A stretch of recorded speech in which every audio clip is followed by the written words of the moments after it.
माझ्या सासूबाई व्हिडिओमध्ये येत आहे आणि सगळं आपल्याला महत्त्वपूर्ण टिप्स देत आहे. नक्की फॉलो करा ह्या टिप्स. आणि स्वयंपाकाच्या बाबतीत एक नंबर आहेत त्या. त्यांचा हात कुणीच धरू शकत बघा, मग मला सांगा कसं झालं कसं नाही. नमस्कार. हळद मीठ धना पावडर ते टाकले दोन्ही मसाले, धना पावडर, मीठ, लिंबू पिळलं त्याच्यामध्ये स्वच्छ धुवून घ्यायचे आधी. हां बोला नंतर. आता हे असेच मुरायला लावून द्यायचे अर्धा तास. नंतर फ्राय करायची. वांब आहे, मुंबईची वांब, हिला हळद मीठ लावून ठेव. अशा पद्धतीने आपण आता कांदा आणि खोबरं जे आहे ते भाजून घ्यायचं आहे व्यवस्थित. भाजल्यानंतर छान चव येते. आम्ही सुद्धा छान होते आणि कलरसुद्धा ग्रेव्हीला खूप छान होतो. म्हणून आम्ही जास्त करून जे वाटण करणार असतो ना भाज्यांसाठी ते असं भाजूनच घेतो. मासे जे आहेत ते ऑलरेडी आपण मॅरिनेट करून ठेवलेले आहेत. आता बेसन आणि रवा तो एकत्र करून घ्यायचा आहे आणि व्यवस्थितपणे मिक्स करून घ्यायचा आहे. आणि आता तो जे फिश आहे ऑलरेडी आपण मॅरिनेट करून ठेवलेलं होतं त्याला लावायचं आहे. हे जो बांगडा आहे तो फ्राय करायला लावायचा आहे. वाटणाची तयारी मी करते आणि सासूबाई तिकडे ते फिश जे आहे ते फ्राय करायला घेत आहेत. बघू शकता तुम्ही छान पद्धतीने आधी ते मिक्स करून घेत आहेत, सगळीकडे लावत आहेत आणि मग ते फिश जे आहे ते वर व्यवस्थित टाकून देत आहे. आणि त्याच्यावर त्याने थोडंसं कढीपत्ता टाकला आणि थोडंसं असं लसूणसुद्धा त्याने ठेचून टाकलं होतं. त्याने छान टेस्ट येते फिशला. वरून जरी टाकलं असेल तरी ते मुरतं त्याच्यामध्ये आणि चव फ्राय करताना थोडासा अगोदर फास्ट करायचा, नंतर थोडेसे झालं का गरम का बारीक करायचा. बारीक याच्यावर 10 मिनटं चांगले होऊन द्यायचे. आता आपण मच्छी फ्राय करूया. दुसरी वाम बनवायची. आता कशी बनवायची, आता आपल्याला मुंबईची वाम बनवायची. कशी बनवायची ती बघा. आता जे वाम आहे ते आपल्याला फ्राय करून घ्यायचं आहे व्यवस्थित. त्याच्यासाठी आपण आता कढईमध्ये तेल काढून घेत आहोत आणि वाम आहे जे ऑलरेडी मॅरिनेट केले, फक्त हळद आणि मीठ लावून ठेवलेले होते, ते आपण तेलामध्ये सोडायचे आहेत आणि व्यवस्थित फ्राय करून घ्यायचं आहे. छानपैकी हलवून घ्यायचं आहे. आधी थोडंसं ते वरून कोटिंग व्हायला पाहिजे त्याचं तेलाने आणि थोडे फ्राय झाले पाहिजे. अशा पद्धतीने आपण ते फ्राय करायचं आहे आणि तेल छान वर येतं आहे बघा. आणि ते वाफायला ठेवून द्यायचं, झाकून ठेवायचं. आणि फिश तिकडे दुसरीकडे फ्राय होत आहेत आपल्या. बघू शकता तुम्ही छान पद्धतीने फिश जे आहे ते फ्राय होत आहे. खूप घाई करायची नाही आहे, हळूहळू आपल्याला ते फ्राय करायचे आहे. छान तेल सुटलं आहे त्याला, बघू शकता मस्त कडक होतं आहे. वरचं जे कोटेड आहे ते कडक व्हायला पाहिजे. आम्ही कधीच तांदळाचं पीठ यूज करत नाही. तांदळाच्या पिठाने पटकन फ्राय होतात पण ते आत मुरत नाही, म्हणून आम्ही बेसन आणि रवाच यूज करतो. थोडं तेल टाकायचं वरून, सुका पडणार नाही. तेलामध्ये चांगला फ्राय होतो. असं पाणी नाही वापर. फिश जे आहे ते छान बघू शकता मस्त कडक होत आले आहेत आणि मीडियम साईजवरच होऊ देतो आहे आम्ही. आणि दुसरीकडे जे वाम आहे ते सुद्धा आपलं मऊ झालेलं आहे, होतं आहे. ते सुद्धा थोडंसं वाफवून द्यायचं. सारखं चेक करायचं, खाली लागू द्यायचं नाही. अशा पद्धतीने ते सुद्धा चेक करायचं आणि मसालासुद्धा फ्राय होतो. सासूबाई अधूनमधून चेक करत होत्या. आता सूप करायचं आहे आपल्याला वामचं. तर आता त्याच्यासाठी वाम ऑलरेडी शिजवून घेतली आपण, तेलामध्ये वाफवून घेतली होती. त्याच्यात हळद टाकायची आहे. हळद थोडीशी ऑलरेडी लावलेली होती त्यामुळे थोडंसं प्रमाणात लावा. हळद थोडीशी टाकायची आहे. नंतर लाल तिखट जसं आपल्याला ते प्यायचं आहे अंदाजे टाका, कारण ते सूप म्हणून पिणार आहोत, खूप तिखट करायचं नाही आहे. सो लाल तिखट, धना पावडर आणि थोडासा काळा मसाला. आता आपण जे वाटण करून ठेवलेलं होतं जास्तीचं, त्याच्यातलं अर्धं वाटण आपल्याला सूपसाठी टाकायचं आहे.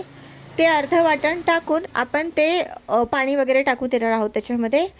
ते वाटण पण जास्त फ्राय करायचं नाही, कारण ते ऑलरेडी आपण भाजून घेतलेलं होतं. सो आता हे कच्च्या मसाल्याचं सूप होणार, ते थोडंसं त्यातच फ्राय करून घ्यायचं आपण आणि त्याच्यानंतर आपण त्याच्यामध्ये पाणी टाकणार आहोत.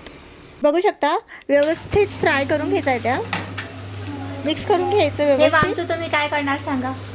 आमचा रस्सा काढायचा. आता तर मसाला टाकला, कच्चा मसाला टाकायचा, थोडं तिखट टाकायचं, लाल तिखट आपल्या जसं लागेल तिखट त्याप्रमाणे घ्यायचं. तर शक्यतो फिक्का करून रस्सा प्यायचा असतो तो तोंडीला. आणि तो रस्सा कशासाठी प्यायचा, टेस्ट चांगली असते म्हणून का वेगळं काही कारण आहे?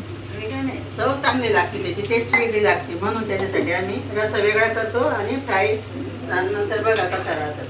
आणि त्या रश्श्याचा काही फायदा आहे का आपल्या आरोग्यासाठी? सर्दीसाठी चांगला असतो रस्सा केलेला वांबीचा. मुंबईच्या वांबीचा रस्सा अवश्य प्यायचा असं करून. तो कसा करते तो बघा आता. बघा.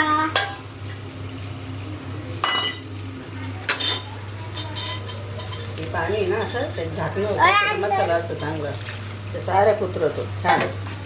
पाणी दे अजून देते. आता आमच्या घरात जेवढी फॅमिली आहे ना त्यांना सगळ्याला आवडतो आम्हाला रस्सा. म्हणजे माझे नाती सुद्धा खातात, त्यांना फार आवडतो रस्सा. आता बघा कसा होतो, पातळ करायचा. आपण चहा कसा करतो चहापेक्षा थोडा घट्ट असं चांगला उकळून द्यायचा. तो मासे आहे ना त्या रस्स्यामध्ये चांगला उकळून दिला तर म्हणजे मासे काढून घ्यायचे. हे मासेचे तुकडे नाही हे बघा, हे काढून घ्यायचे नंतर उकळी आल्यावर. नंतर तो रस्सा आहे ना आपल्या पातेल्यात काढून घ्यायचा. हा मासा आहे ना हा काढून घ्यायचा नंतर. आता उकळून द्यायचा छान. आता याच्यामध्ये मी मीठ टाकते, चवीप्रमाणे मीठ टाकायचं त्याच्यात. बाबा आजी किती बनवला. मम्मी आम्ही एवढा रस्सा टाकलं बनवला म्हणजे आम्हाला जेवढा लागतो तेवढ्या त्याप्रमाणे. एवढं आता मीठ टाकते आता चवीनुसार. आता जसं आपल्या अगोदर लावलेलं आहे मीठ, लिंबू, हळद हे लावून ठेवलेलं होतं. आता मसाला टाकला आता थोडंसं आपल्या चवीप्रमाणे मीठ टाकायचं. त्याला आम्हाला ठेवलं आहे ते टाकते नंतर टाका. हे बघा असं करून घ्यायचं, हलवून घ्यायचं. आता चांगलं उकळून द्यायचं. आता बारीक गॅस अगोदर मोठ्या गॅसवर होऊन द्यायचं, नंतर बारीक याच्यावर ठेवायचं. असं खळखळ उकळी आली पाहिजे त्याला. ठीक आहे, चला आता मच्छी बाजूला करून झाला. आता ही मच्छी झाले, बांगड्या झाला आमचं तयार. आता खायला या. हे बघ छान झालं एकदम कडक. हे बघ टेस्टी झालं एकदम छान. तुम्हाला हॉटेलमध्ये पण असं नाही भेटणार खायला, असं घरी खायला मिळतं. तर ते मी बनवते. ही माझी सून आहे. माझ्या मुलाला, माझ्या नातीला नातू आलेला आहे, माझ्या मुलीचा मुलगा. त्यांना आम्हाला सगळ्याला फार आवडतो. मी आणायला गेले, टाकीवर गेले, टाकीवर मच्छी घेऊन आली, आता बनवली. आता आम्ही जेवणार आहे. तुम्ही पण करून खा, आम्हाला सांगा कसा झाला तो. थँक्यू. आता रस्स्याला खूप छान अशी उकळी आली आहे. संपूर्ण आरक उतरला आहे माशांचा. आता आपण हे सूप म्हणून पिणार आहोत. आता ह्या पातेल्यामध्ये आपल्याला ते काढून घ्यायचं आहे आणि तो मासा आपण काढून घ्यायचा आहे सेपरेट. त्याचं आपण ग्रेव्ही करणार आहोत पोळीसोबत खाण्यासाठी. ती भाजीची रेसिपीसुद्धा नक्कीच तुम्हाला दाखवू. आता अशा पद्धतीने आपण हा रस्सा काढून घ्यायचा आहे. हा ॲज अ सूप प्यायचा आहे आपण. टेस्टी पण असतो आणि हेल्दी पण असतो. सर्दीसाठी अत्यंत उपयोगी आहे. सर्दी झाली तर आमच्या घरामध्ये हा अवश्य बनवला जातो. औषध उपचार करण्याआधी हे आधी करून बघा. आता रस्सा झालेला आहे, तो आपण आता व्यवस्थित उतरवून ठेवायचा आहे खाली. आता ग्रेव्ही कशी करायची ती बघूया आपण. हे आहे वाम जे आपण काढून घेतले, रस्सा सेपरेट केलेला आहे, शिजवून घेतलेली आहे. ही वाम ऑलरेडी पूर्णपणे शिजलेली आहे. आता आपण त्याला फोडणी देणार आहोत. कढीपत्ता टाकायचा आधी, त्याच्यानंतर हे जे वाटण केलं होतं स्टार्टिंगला दाखवलं होतं, अर्धं वाटण आपण यूज केलं आहे ऑलरेडी मसाल्यासाठी, त्या रसासाठी. आणि आता हे अर्धं वाटण उरलेलं आपण यूज करणार आहोत ग्रेव्हीसाठी. एकत्र वाटून घ्यायचं आधीच, जेणेकरून डबल वाटण करण्याची आवश्यकता पडणार नाही. तेल थोडं जास्त वापरायचं जेणेकरून छान अशी तरी येईल. आणि तिखट मसालासुद्धा जास्त टाकायचा आहे.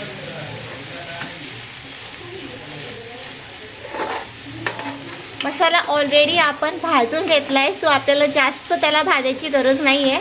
पण आपण तरी पण थोडीशी तरी येऊस्तर वर तेल सुटूस्तर तो मसाला फ्राय करून घेणार आहोत. जास्त तेल टाकल्यामुळे ऑलरेडी तेल सुटतं लवकर, पण तरी थोडं फ्राय करून घ्यायचं आहे. कारण जे लसूण आहे, अद्रक आहे ते कच्चं आणि कोथिंबीरसुद्धा कच्ची आहे. आपण खोबरं आणि कांदा फक्त भाजून घेतला आहे.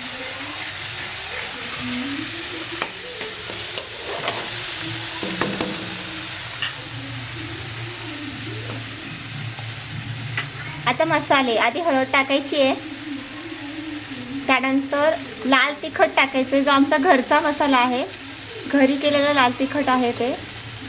तुम्ही बाहेरचं यूज करत असाल तर त्या धना पावडर जास्त टाका. नंतर काळा मसाला, हा सुद्धा नाशिकच्या पद्धतीने केलेला आहे काळ्या मसाल्याचा, आणि धना पावडर सुद्धा आम्ही एक्स्ट्रा टाकतो. अशा पद्धतीने सगळे मसाले टाकून व्यवस्थित फ्राय करून घ्या, मिक्स करून घ्या.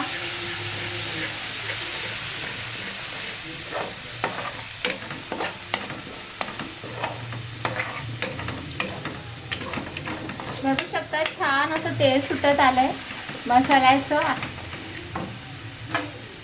खूप फ्राय करायचं नाही आहे, पण थोडंसं हलकं फ्राय करत राहायचं आहे, जेणेकरून मसाला सगळीकडे लागेल आणि त्याची चव सोडेल.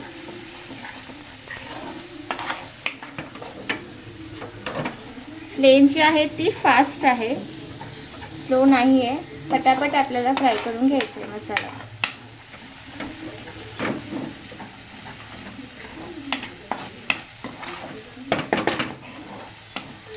छान तेल सुटलंय. तरीचा होता का मसाला? तरीचा मसाला आहे का? आता वाम टाकायची त्याच्यामध्ये.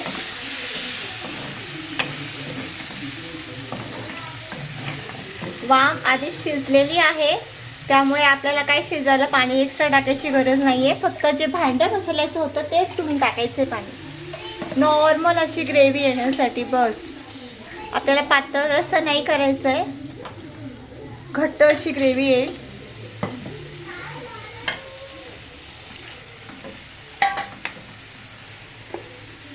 ऑलरेडी त्या माशामध्ये मीठ आहे, शिजायच्या वेळेस टाकलेलं आहे, त्यामुळे फक्त आपल्या वरच्या मसाला जितकं मीठ लागणार आहे आम्ही तितकंच मीठ टाकतोय ग्रेव्हीसाठी. फक्त माशांना त्याची काही गरज नाही, म्हणून मीठ टाकताना आधीचा अंदाज ठेवा आणि मग मीठ टाका.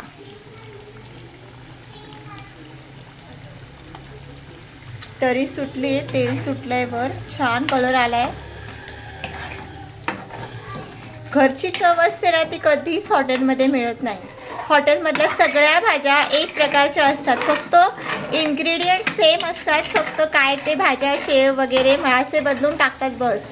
बाकी त्यांचे मसाले सेम असतात. पण आपण घरी करतो त्याची चव खरंच खूप वेगळी असते. आणि त्यात अशा पद्धतीने केलं तर बोटच चाटून खातात सगळेजण. आणि जे पोट घरी भरतं ते बाहेर कधीच भरत नाही. नक्कीच ट्राय करून बघा अशा पद्धतीची भाजी, सगळ्यांना खूप आवडेल. भाजी टाकायची.